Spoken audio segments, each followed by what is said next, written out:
All right, so water running in the hose, and this is going to be the longest part of the project. This is going to run several hours, probably run your May water bill up by, 40 or 50 bucks. But if we look at the water, man, ooh, that is so crystal clear. Proud of how that came out here. I know I've got to get this water level up over that eye right there, right? Let's start doing the plumbing. All right, let's go ahead and finish getting this down tight. There we go. Filter basket, I got a couple bolts to give that support underneath. I like to put like that, right? Hey, next up is the filter basket cover, and this is, I don't want to say it's tricky, but it requires a little bit of special work, right? I got a new gasket. There it is. New gasket this year. You probably need to replace it about every 2 or 3 years. Let's put it in there. A little bit tight, perfect. And then, what's the opposite of liberally? Sparingly. You want to put this magic lube. That's a lifetime supply for like $5 or $6. I'm going to just sparingly put that around. You don't need a lot, but I will get it all covered. But it doesn't. I mean, it spreads a long time, right? It's got that little bit of petroleum smell to it. What is this? This is a PTFE-based lubricant sealant. It's probably enough.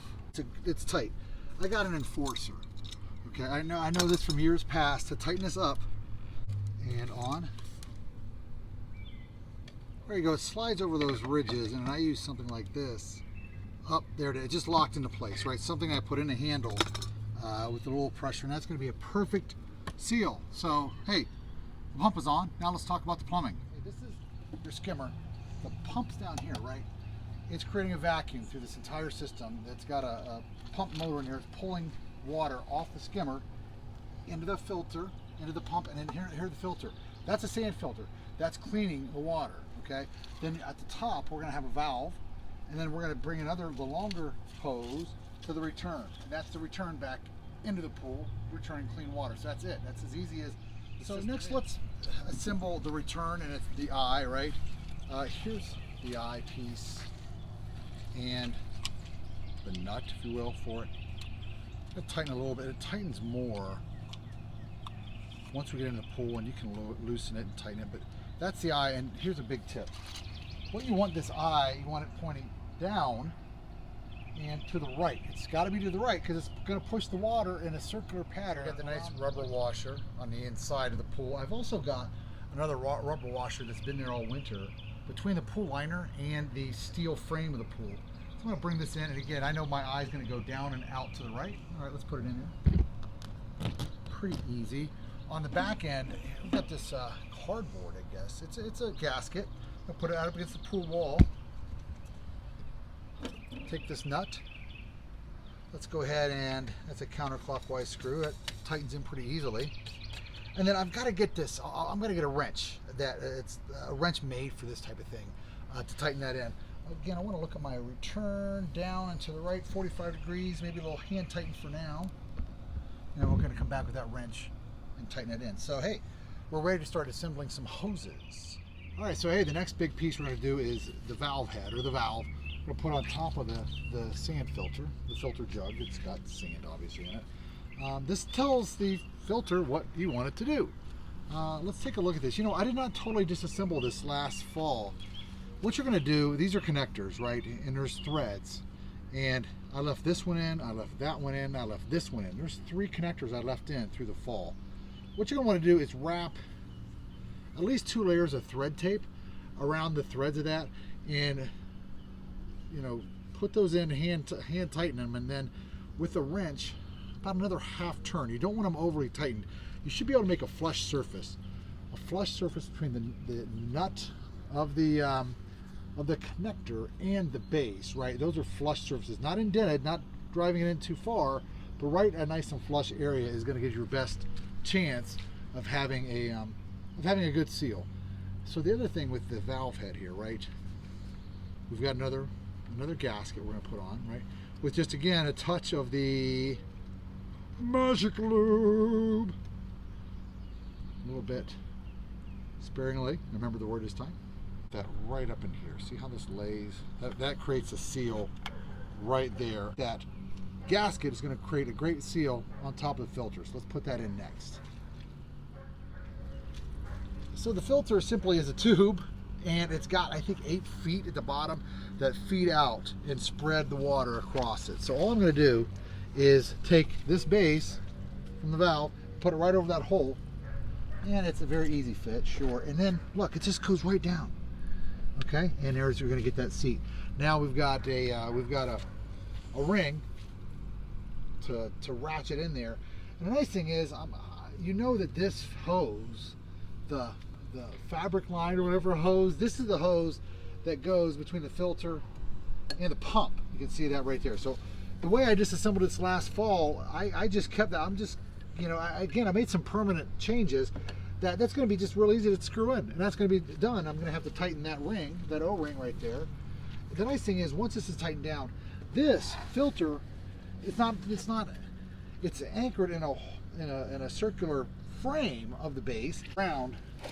See that as needed. Once I get everything fixed, because I want to be able to move that and not the hoses. Okay. All right, so what we're going to do is attach the valve head to the filter barrel. It's like it's just a circular bracket, right? And what's really cool, it's a channel.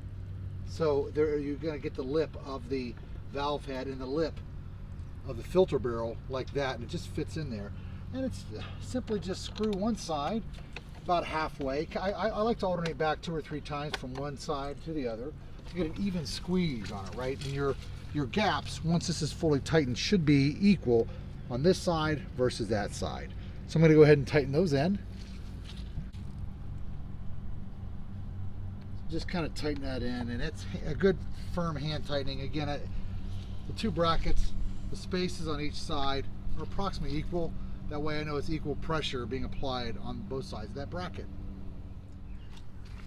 Just to clarify, this is what I mean by thread tape, right? And the only place with my system that I've got threads exposed this year are right here. So I'm going to go ahead and put about 2 or 3 times around, or at least 2 or 3 thread tape thicknesses on that, and then I'm going to screw that down. That'd be another accessory for you to buy, is this adapter right here that makes it a little easier to tear down and set up the next year. Of course, all these O-rings I've got to tighten down here, up there.